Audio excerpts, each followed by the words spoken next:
Z એ જો x ને વાયના વિધેયો હોય અને એક્સ ને વાય ટીના વિધેયો હોય તો ઝેડ એ બે ચલના વિધેય છે એટલે del Z by del x અને del Z by del y લેવાય. પણ એક્સ અને વાય એક જ ચલના વિધેય છે એટલે ડીએક્સ બાય ડીટી અને ડીવાય બાય ડીટી લેવાય. એટલે ઝેડથી ટી સુધી ડાબી બાજુથી જઈએ તો del Z by del x into dx by dt આવે. પછી ઝેડથી ટી સુધી જમણી બાજુથી જઈએ તો del Z by del Y into DY by dt આવે. આ બંનેનો સરવાળો કરીએ એટલે આપણી ફોર્મ્યુલા મળી જાય. આ એક્ઝામ્પલથી આપણે જોઈએ કે if z equal to x y square plus x square y, x equal to a t square અને y equal to twice a t. એટલે ઝેડ એ એક્સને વાયનો વિધેય છે, એક્સને વાય ટીના વિધેય છે, એટલે ઇન્ડાયરેક્ટલી ઝેડ ટીનું વિધેય થયું. બરાબર. So find d z by d t. તો જો આપણે ફોર્મ્યુલાનો ઉપયોગ કરવા જઈએ તો z equal to x y square plus x square y, તો ડેલ ઝેડ બાય ડેલ એક્સની કિંમત વાયને અચળ રાખીને ડેરિવેટિવ લેવાનું છે. એટલે વાય સ્ક્વેર અને ઇન્ટુ એક્સનો ડેરિવેટિવ 1 પ્લસ બીજું પદ છે એક્સ સ્ક્વેર વાય, એટલે એમાં વાય એમને એમ રહેશે, અચળ રહેશે અને એક્સ સ્ક્વેરનું ડેરિવેટિવ ટ્વાઇસ એક્સ થશે. એ રીતે જો del Z by del y લેવા જઈએ તો પહેલા પદમાં એક્સ અચળ રહેશે, વાય સ્ક્વેરનો ડેરિવેટિવ 2y થાય, પ્લસ એક્સ સ્ક્વેર અચળ રહેશે, વાયનું ડેરિવેટિવ 1 થાય. હવે આપણે x equal to a t square અને y equal to twice a t આપ્યા છે તો તેના પરથી ડીએક્સ બાય ડીટી ને ડીવાય બાય ડીટી મળે. આ બધી જ કિંમત આપણે પેલા આપણા ચેન રૂલમાં મૂકી દઈએ. એટલે કે d z by DT equal to del Z by del x into dx by DT plus del Z by del Y into DY by d t. એ બધી કિંમત મૂકી દઈએ અને એમાં એક્સને વાયની કિંમત પણ આપણે જે સવાલમાં આપ્યું છે મૂકી દઈએ તો ફાઇનલ આન્સર આવશે 2a cube T cube into 8 plus 5t. એટલે ડીઝેડ બાય ડીટીની કિંમત આ રીતે આપણે ચેન રૂલનો ઉપયોગ દ્વારા મેળવી શકીએ છીએ. આ જ વસ્તુ ડાયરેક્ટલી પણ જો ચેક કરવું હોય તો કરી શકાય ડાયરેક્ટ સબસ્ટિટ્યુશનથી. Z equal to x y square plus x square y આપ્યું છે, પહેલેથી જ જો એક્સને વાયની કિંમત એમાં મૂકી દઈએ ટીના સ્વરૂપમાં, એટલે હવે ઝેડ એ ફક્ત એક જ ચલ ટીનું વિધેય થઈ ગયું. તો ડીઝેડ બાય ડીટીની કિંમત આપણે જે પહેલાં મળી હતી તે જ અહીંયા મળે છે, આપણે જોઈ શકાય છે.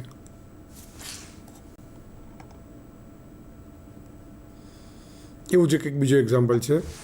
If z equal to x square y plus 3x y raise to 4, જ્યાં એક્સને વાય ટીના વિધેય છે, then find dz by dt when t equal to 0. T 0 હોય ત્યારે ડીઝેડ બાય ડીટી મેળવવાનું છે. એટલે ચેન રૂલનો ઉપયોગ કરવો છે. એટલે આપણે પહેલાં તમે પડદા પર જોઈ શકો છો સ્ક્રીન પર કે del Z by del x અને del Z by del y મેળવ્યા છે. જ્યારે del Z by del x મેળવીએ ત્યારે વાયને અચળ રાખીએ અને del Z by del y મેળવીએ ત્યારે એક્સને અચળ રાખીએ. એ રીતે એક્સને વાયની કિંમત આપેલી છે સાઇન ટ્વાઇસ ટી અને y equal to cos t, તો ડીએક્સ બાય ડીટીને ડીવાય બાય ડીટી મેળવી શકીએ. અને ચેન રૂલની જે ફોર્મ્યુલા છે એમાં કિંમત મૂકી દઈએ બધી, અને પછી આપણે ટી ઇક્વલ ટુ 0 પાસે જોઈએ છે ત્યારે આપણે બધી કિંમત મૂકીએ ત્યારે જવાબ મળી જાય. હવે આપણે જવાબ એક્સને વાયના સ્વરૂપમાં આવેલો, એટલે ટી ઇક્વલ ટુ 0 હોય ત્યારે એક્સની કિંમત 0 અને વાયની કિંમત 1 થાય છે, આપણે જોઈ શકશું. એટલે ટી ઇક્વલ ટુ 0 પાસે ડીઝેડ બાય ડીટીની કિંમત પહેલાં જવાબમાં મૂકી દઈએ તો આન્સર 6 મળે છે. એ જ રીતે જો 3 ચલનો વિધેય હોય, વિધેય એફ એ 3 ચલનું વિધેય હોય તો આ જ રીતે તમને ચેન રૂલ મળી શકે છે. જો W equal to F x Y Z આપણને આપેલું હોય તો ડી ડબલ્યુ બાય ડી ટીની કિંમત, આમાં એક્સ વાય ઝેડ એ ટીના વિધેયો છે આપણે માની લઈએ, તો ડી ડબલ્યુ બાય ડી ટીની કિંમત del W by del x into dx by DT plus del W by del Y into DY by DT plus del W by del Z into dz by dt. આ રીતે આપણને જવાબ મળી શકે. અને 3 route છે આપણે, જેમ કે આપણે આ જોઈ શકીએ સૌથી ઉપર એફ એક્સ વાય ઝેડ આપેલા છે, તેમાંથી આપણે 3 ચલના વિધેય છે એક્સ વાય ને ઝેડ. ડબલ્યુનું એક્સ સાપેક્ષ ડેરિવેટિવ એટલે del W by del x, ડબલ્યુનું વાય સાપેક્ષ derivative del W by del y, ડબલ્યુનું ઝેડ સાપેક્ષ ડેરિવેટિવ એટલે del W by del z. હવે એક્સ વાય ઝેડ બધા ટીના વિધેયો છે એટલે dx by d t, d y by d t, d z by d t મળે. એટલે ડબલ્યુથી વાયા એક્સથી ને ટી તરફ જઈએ ત્યારે જે બે પછીનો ગુણાકાર, એ જ પ્રમાણે વાયથી ને ટી તરફ જઈએ અને વાય ઝેડથી ને ટી તરફ જઈએ, અને એ 3નો આખો સરવાળો કરીએ એટલે આપણે જોઈ શકીએ છીએ chain rule d W by DT equal to જે નીચે જવાબ લખ્યો છે એ જવાબ આપણને તરત જ મળી રહેશે.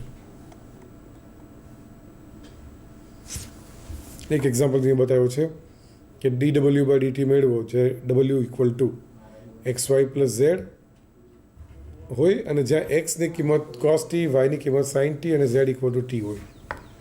તો પહેલાં તો dw/dt ઇક્વલ ટુ પેલો ચેન રૂલ લખ્યો છે, એમાં આપણે કિંમત મૂકીએ. w equal to x y plus z છે, તો ડેલ w/x અહીંયા એક્સ વાય ઝેડ બધા જ નિરપેક્ષ ચલ છે, ઇન્ડિપેન્ડન્ટ વેરિયેબલ્સ, એટલે ઝેડનું ડેરિવેટિવ 0, વાય અચળ રહેશે. આપણે વાય સાપેક્ષ પહેલા પદમાં ડેલ w/x એક્સ સાપેક્ષ ડેરિવેટિવ લઈ રહ્યા છે, વાય અચળ રહેશે અને એક્સનું ડેરિવેટિવ 1 થાય, એટલે વાય ઇન્ટુ dx/dt એક્સનું ડેરિવેટિવ ટી સાપેક્ષ એટલે કે કોસ ટીનો ડેરિવેટિવ આવશે માઇનસ સાઇન ટી, પ્લસ એ રીતે બીજું પદ અને એ રીતે ત્રીજું પદ. એના આપણે એમાં એક્સને વાયની કિંમત પણ જો મૂકી દઈએ, x equal to cos t અને y equal to sine t, તો આપણે જોઈ શકીએ છીએ કે આન્સર આવે છે cos square t minus sine square t plus 1. પણ cos square t minus sine square t માટેની કિંમત આપણે આગળ છે કોસ ટ્વાઇસ ટી, એટલે આન્સર આવે છે final answer 1 plus cos twice t. હવે ટી ઇક્વલ ટુ 0 પાસે કિંમત મેળવવાની છે, તો ટીની જગ્યાએ 0 મૂકો એટલે 1 પ્લસ કોસ 0. કોસ 0ની કિંમત 1 થાય, એટલે ફાઇનલ આન્સર આવશે 1 પ્લસ 1 એટલે કે 2. Okay, we now consider a situation where z equal to fxy, z equal to fxy આપણને આપેલું હોય, but each of x and y is a function of two variables s and t. અત્યાર સુધી આપણે શું જોયું કે z એ x ને y નું ફંક્શન છે, જ્યાં x અને y એક જ ચલ t, એક જ વેરિયેબલ ટીના વિધેય છે. હવે આપણે માનીએ છીએ કે ધારો કે x અને y એ બે ચલ s અને ટીના વિધેય હોય, then z is indirectly function of both s and t. તો આપણે હવે z એ s અને t બે ચલનું વિધેય થાય તો del Z by del s અને del Z by del t આપણે મળી શકે. તો એના માટેની જે ફોર્મ્યુલા છે તે આપણે જો જોઈએ તેના માટે આ થિયરમ છે કે suppose that Z equal to fxy is a ડિફરન્શિયેબલ function of x and y where x equal to function of s and t, y equal to also h s t એટલે કે s અને ટીનું વિધેય આ differentiable functions of s and t. Then del Z by del s જો લેવા જઈએ તો it is del Z by del x into del x by del S plus del Z by del Y into del Y by del s. એ જ પ્રમાણે del Z by del t જો લેવા જઈએ તેનો જવાબ આવશે del Z by del x into del x by del T plus del Z by del Y into del Y by del t. Example સમજાવ્યો છે અહીંયા. If z equal to fxy has continuous partial derivative, જ્યાં x ની કિંમત r² plus s² છે, y ની કિંમત 2rs છે, તો પછી del Z by del R મેળવવાનું છે. ઓકે, ચેન રૂલ પ્રમાણે del Z by del R એટલે ઝેડનું એક્સ સાપેક્ષ વિકલન ઇન્ટુ એક્સનું આર સાપેક્ષ વિકલન પ્લસ ઝેડનું વાય સાપેક્ષ વિકલન ઇન્ટુ વાયનું આર સાપેક્ષ વિકલન, એટલે કે del Z by del x into del x by del r plus del Z by del Y into del Y by del r. અહીં del x by del R એટલે twice r થાય અને del Y by del R એટલે twice s થાય. અને આને આપણે આ આપણો જવાબ આવી ગયો છે. એ રીતે z equal to e raise to x sine y એવું ફંક્શન હોય, જે x equal to s t square y equal to s square t, એટલે એક્સને વાય એસને ટીના વિધેયો છે, તો del Z by del s અને del Z by del t મેળવવાના છે. હવે del Z by del s એટલે del Z by del x into del x by del S plus del Z by del Y into del Y by del s. ઝેડનું x સાપેક્ષ આંશિક વિકલન sine y અચળ રહેશે, e raise to એક્સનું derivative e raise to x into del x by del S.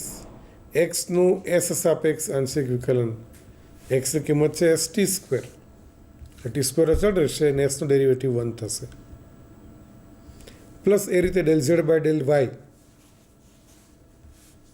હવે Y સાપેક્ષ વિકલન લેવાનું છે એટલે આપણે ઈ રેસ ટુ એક્સ તો અચળ રાખીએ અને સાઇન વાયનો ડેરિવેટિવ કોસ વાય થશે into del Y by del s, વાયનું ડેરિવેટિવ એસ સાપેક્ષ એટલે ટી અચળ રહેશે અને એસ સ્ક્વેરનો ડેરિવેટિવ ટ્વાઇસ એસ આવશે.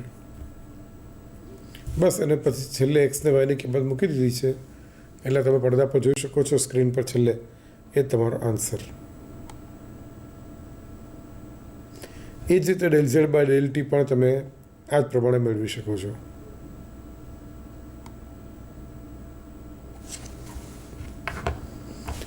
So here we observe that chain rule contains 3 types of variables. અહીંયા એસ ને ટી ઇન્ડિપેન્ડન્ટ વેરિયેબલ હતા, ગમે તે લઈ શકાય એમ હતું. X and Y intermediate variables, અને એક્સ ને વાય એ ઝેડ છે તો એક્સ ને વાયના ફંક્શન છે, એટલે ઝેડ એ ડિપેન્ડન્ટ વેરિયેબલ છે.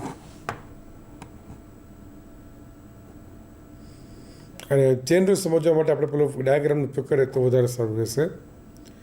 જો ઝેડ એ એક્સ ને વાયનું ફંક્શન હોય તો del Z by del x અને del Z by del y આપણે મેળવી શકીએ. બરાબર. હવે એક્સ એ એસ ને ટીનું ફંક્શન છે, વાય પણ એસ અને ટીનું ફંક્શન છે, એટલે એક્સ એ બે ચલનું વિધેય છે, એટલે del x by del T del Y by del T લખાય. એ રીતે વાય પણ બે ચલનું વિધેય છે, એટલે del Y by del S del Y by del T લખાશે. અને પછી આપણે કઈ કિંમત જોઈએ છે એ પ્રમાણે આગળ વધી શકીએ. એટલે પેલું ગુણાકાર કરીએ પેલી લાઈન પ્રમાણે તો ડેલ ઝેડ બાય ડેલ એસની કિંમત del Z by del x into del x by del S plus del Z by del Y into del Y by del S પડે છે, જે આપણે આ આકૃતિ દ્વારા સમજી શકીએ છીએ. જે સૌથી પહેલાં આકૃતિ હતી તેમાં ઝેડ એ એક્સ ને વાયનું ફંક્શન છે. એક્સ ને વાય આપણે એસના વિધેય તરીકે લઈએ તો ઝેડથી એસ તરફ પહોંચીએ વાયા એક્સ એટલે બેનો ગુણાકાર. એ રીતે ઝેડથી એસ તરફ પહોંચીએ વાયા વાય એટલે આ બેનો ગુણાકાર, અને પછી અલ્ટિમેટલી સરવાળો કરો એટલે જવાબ મળી જાય. એ પ્રમાણે આપણને del Z by del T પણ મળી શકે છે.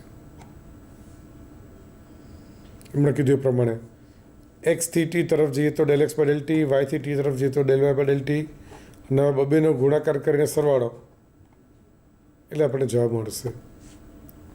એટલે આપણે જોઈ શકીએ છીએ કે બધા બંને ચેન રૂલ આ આપણે સરળ આકૃતિ દોરીને પણ એના દ્વારા આપણે મેળવી શકીએ છીએ, સમજી શકીએ છીએ. હવે ચલની સંખ્યા આપણે વધારીએ ત્યારે શું સિચ્યુએશન છે જોઈએ. Now we consider the general situation in which a dependent variable u is a function of n intermediate variables x1 to xn, and these are functions of m independent variables t1 to tm.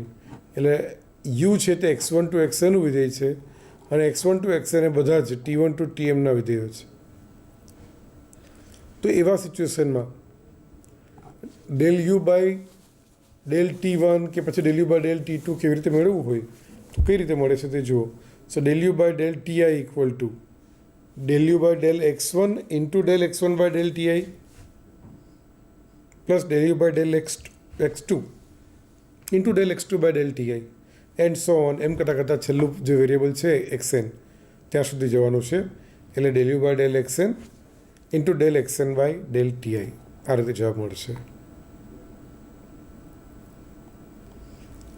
એક આપણે નજર કરીએ દાખલો. w equal to x plus 2y plus Z square આપેલું હોય, જ્યાં એક્સની કિંમત આર અપોન એસ, વાયની કિંમત R square plus log S અને ઝેડની કિંમત વાય આર છે.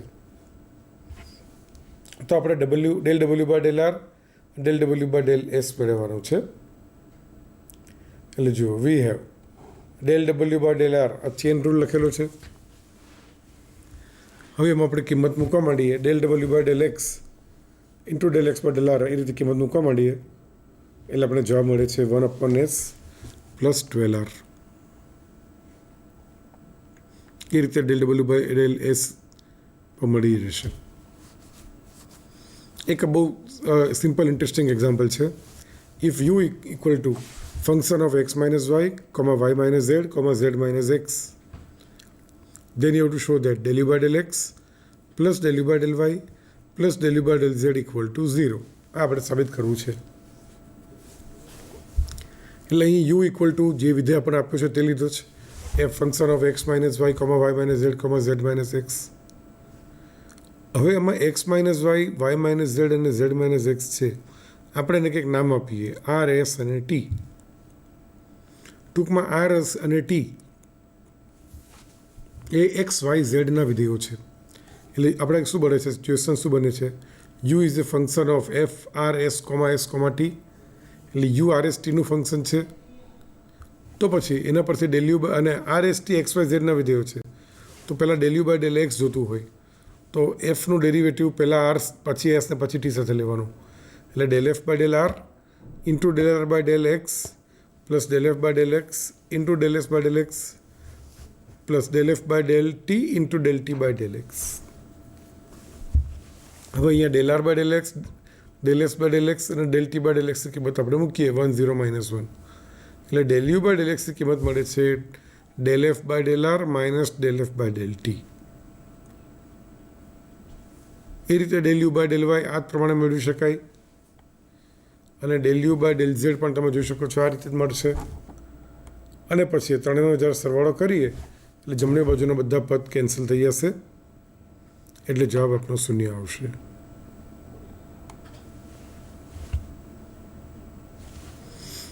એ રીતે આપણે ડબલ્યુ એ 4 ચલનું વિધેય હોય એક્સ વાય ઝેડ અને ટીનું, જ્યાં એક્સ વાય ઝેડ અને ટી એ યુ અને વીના વિધેયો હોય. એટલે કે આપણે આકૃતિ સમજીએ તો ડબલ્યુ એ એક્સ વાય ઝેડ અને ટીનું વિધેય છે. હવે એક્સ વાય ઝેડ અને ટી એ યુ અને વીના વિધેયો છે. તો આપણે ફોર્મ્યુલા જોઈએ તો કઈ રીતે મળશે, તો del W by del you equal to del W by del x into del x by del you plus del W by del Y into del Y by del you plus del W by del Z into del Z by del u અને plus del W by del t into del t by del you. એ રીતે આ કિંમત છે del W by del યુની. એ રીતે del W by del V પણ તમે મેળવી શકો છો. અને એટલું જ નહીં, ઇમ્પ્લિસિટ ફંક્શનના કોમ્પ્લિકેટેડ ડિફરન્શિએશનમાં પણ આનો ઉપયોગ થાય જ છે. જો પહેલાં આપણે વિચારીએ, આપણે Z equal to F x Y આપણે આગળ ફંક્શન આપેલું હોય.